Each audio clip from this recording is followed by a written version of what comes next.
গত রাতের টানা বর্ষণে শত শত বাড়িঘর জমা জলের তলায় তলিয়ে গেছে। নিরাশ্রয় মানুষ প্রাণ বাঁচাতে উঁচু স্থানে আশ্রয় নিচ্ছেন। ঘুমন্ত অবস্থায় জলমগ্ন ঘরের ভিতর হাঁটু কোমর জল।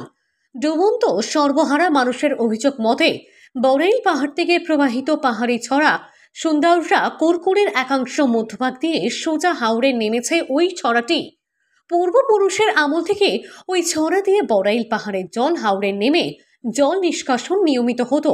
জমা জলের কোনো সমস্যা ছিল না, কিন্তু 7-8 বছর ধরে জল নিষ্কাশনের রাস্তা প্রায় বন্ধ হয়ে পড়ায় 2-1 ঘন্টা বর্ষণ হলে বড়াইলের জল নেমে সুন্দররা কুরকুরি বৃহৎ অঞ্চল জমা জলের তলায় তলিয়ে যায়। এর মূল কারণ ভুক্তভোগী জনগণ তুলে ধরে বলেন, পাহাড়ি ছড়ার উভয় তীরে স্থায়ী বাড়িঘর নির্মাণ করে মানুষ বসবাস করার ফলে ছড়ার প্রস্থ একেবারে ছোট হয়ে ছোট্ট নালায় পরিণত হওয়ায় জল নিষ্কাশনের পথ নেই বললেই চলে। এতে প্রতি বছর বর্ষার মরশুমে বৃষ্টি নামতেই বা এক পশলা বৃষ্টিতে শত শত বাড়িঘর ডুবে যায়। বৃহৎ অঞ্চলের মানুষের জানমালের নিরাপত্তা প্রশ্নচিহ্নের মুখে দাঁড়ায়। ভুক্তভোগী জনগণ কাঠিগড়া সার্কেল অফিসার, বিধায়ক সহ নির্বাচিত পঞ্চায়েত প্রতিনিধিদের দ্বারস্থ হয়ে এই জ্বলন্ত ও স্থায়ী সমস্যা সমাধানের জন্য দফায় দফায় আবেদন নিবেদন করায় বিধায়করা সরেজমিন পরিদর্শন করে অভিযোগের সত্যতা প্রমাণিত হলেও আজ পর্যন্ত কোনো পদক্ষেপ নেননি। বর্তমান সার্কেল অফিসার সরেজমিন পরিদর্শন না করলেও আগের সার্কেল অফিসাররা পরিদর্শন করেন। প্রতি বছর বর্ষার মরশুমে এইসব এলাকার মানুষ সর্বস্ব হারিয়ে পথে বসতে হয়। এই জ্বলন্ত ও স্থায়ী সমস্যা শীঘ্রই সমাধান করবে আসাম সরকারের আশু হস্তক্ষেপ ও সুদৃষ্টি কামনা করেন ভুক্তভোগী জনগণ। কালাইন থেকে আব্দুল সুবহান লস্করের প্রতিবেদন, জনমত টিভি।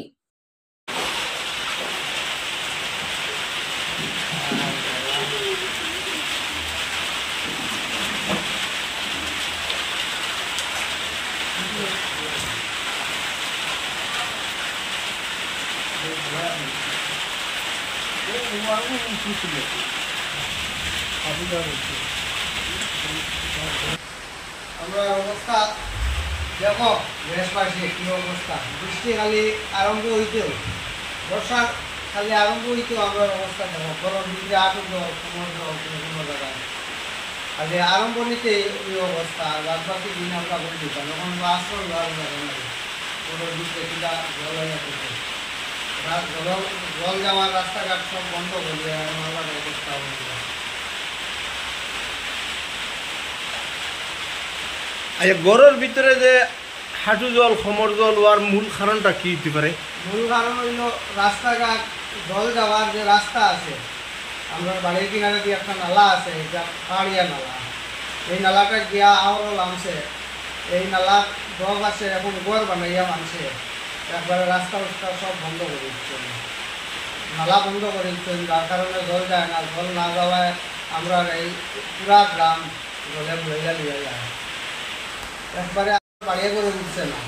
আর ও কয়েক বছর থেকে তারা বাড়ি করে বানাইয়া আমরা একবারে অবস্থা আছে, রাস্তা পুরা গ্রাম বুড়িয়া জলে যায়। খালি বৃষ্টি পড়ার লগে লগে জলাইয়া ঢুকে যায়। আর এই উঠেটাকে একবার যদি ঘুরা দেয়, ঘুরা আবার লগে লগে ঘুরা তোমার বাড়ির মানুষের ঘুরে যায়। বিশেষ করে ওগুলো কয়েকটা বাড়ি করে আমরা এই অবস্থা করছি।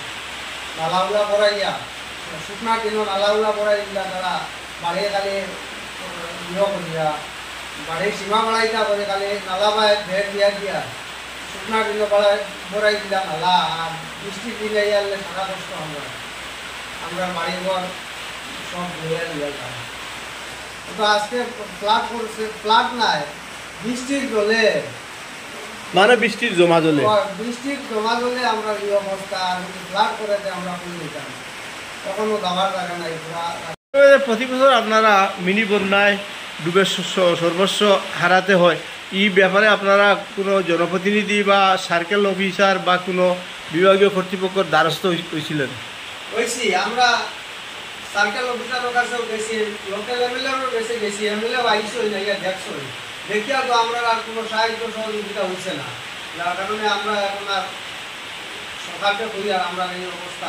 মানে এইভাবে কত বছর থেকে আপনারা এই অবস্থায় আছেন? মোটামুটি 7-8 বছর থাকি। এর আগে আমরা এদিকে জল নিচ্ছি 7-8 বছর আমরা জলে এইভাবে ইয়ে করছি। আপনারা দাবি আমাদের ওই যে ক্ষয়ক্ষতি বা আমরা কিছু জিনিস আসবাবপত্র নষ্ট হয়েছে এইগুলা আমরা সাহায্য করার জন্য সরকারের কাছে আবেদন করি। আর আমরা চিরস্থায়ীভাবে যাতে আমরা এই সমস্যার সমাধান হয়, যার কারণে আমি সরকারের কাছে এবং আমাদের সার্কেল অফিসার মাননীয় বিধায়কের কাছে আমি অনুরোধ করি আর আমরা যাতে আমরা এই সমস্যা কিভাবে করে সমাধান হয় এইভাবে একটা ব্যবস্থা করে দেওয়ার জন্য আমি আসলে আবেদন করি। এইভাবে বর্তমানে তো 100-200 হইব 10 মিলাইয়া এটা এখন 17 ঘর হয়ে গেছে, প্রায় করে জল ঢুকে। কারণ আমরা একটা নালা আছে বড়াই ভার থেকে একটা নালা প্রবাহিত হইয়া আইসে আইয়া আহরল আনছে বা অন্যান্য নদীর গিয়া সংযুক্ত হয়েছে, যার কারণে এই নালাটার ভীষণ দূর আছে। দূর থাকার কারণে এই নালার জল যদি ক্লিয়ার হইয়া যাইতে না পারে তখন আমরা এই গ্রামের পুরা বাড়িঘর ডুবাইয়া তুলিয়া যায়, যার কারণে এই নালাটা আগে পুরা বন্ধ খোলা আছে। বর্তমানে এই নালার দুপাশে মানুষের ঘর বানাইয়া আর একবারে রাস্তাটাকে পুরা বন্ধ করে দিচ্ছে, জল যাওয়ার রাস্তাটা বন্ধ করে দিচ্ছে, যার কারণে খালি বৃষ্টি আইলেও আমরা গ্রামের শত শত ঘর ডুবিয়া যায়। এইভাবে খালি শুধু যে আমার ঘর ডুবছিলা নাই, পুরা গ্রামের ঘর এইভাবে ডুবিয়া যায় এবং মানুষের ভীষণ কষ্ট হয়। মানে প্রতি বছর ওই বর্ষার সময় এভাবে হয় নাকি? কি হয় এইভাবেই হয়, এইভাবেই হয়। বরঞ্চ আরো কোনো দিন আরো বেশিই হয়। খালি বৃষ্টি পড়লেই এইভাবে আমাদের ঘর দুয়ার ডুবিয়া যায়।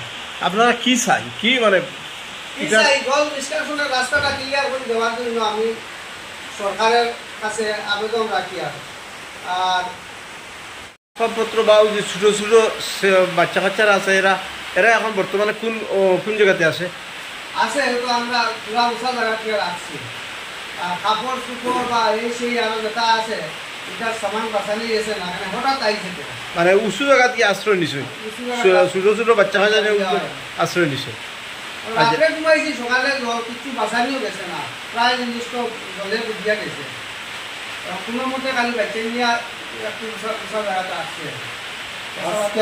আজকে আমরা বিগত কয়েকদিন থেকে এই যে সুন্দরা গ্রাম, এই গ্রামের যে বৃষ্টি দেওয়ার কারণে আমরা অনেক দুঃখিত। তাই আমরা ঘরে প্রবেশ করতে পারছি না। আপনারা দেখতে পারেন এখনই ঘরের ভিতরে হাঁটু পরিমাণ জল আছে। আমরা রাত্রে ঘরে ঘুমাইতেছিলাম, সকালে উঠে দেখি ঘরের পুরা আঁকুর নিচ পর্যন্ত জল। তাই আমরা কোথায় যাব? আজকে আমরা এটা কিছু বলতে পারছি না। যে মানুষের জন্য আমরা এই যে ঘর বাড়ি ছাড়া পুরা সম্পূর্ণ ঘর ছেড়ে আমরা চলে যাব। কেন জানেননি? ওরা কি করেছে, রাস্তা জল যাবার যে রাস্তা, এই রাস্তার দিকে ঘর বানিয়ে জল কোনো দিকে যাইতে পারছে না। তাই আমরা এই যে ঘরের ভিতরে এত জল, আপনারা দেখতে পারবা যে সব ঘরের ভিতরে জল আছে, খালি একমাত্র বৃষ্টি দেওয়ার কারণে। আর যদি ফ্লাড আসে তাই আমরা কি করব? আপনারা দেখতে পারবেন।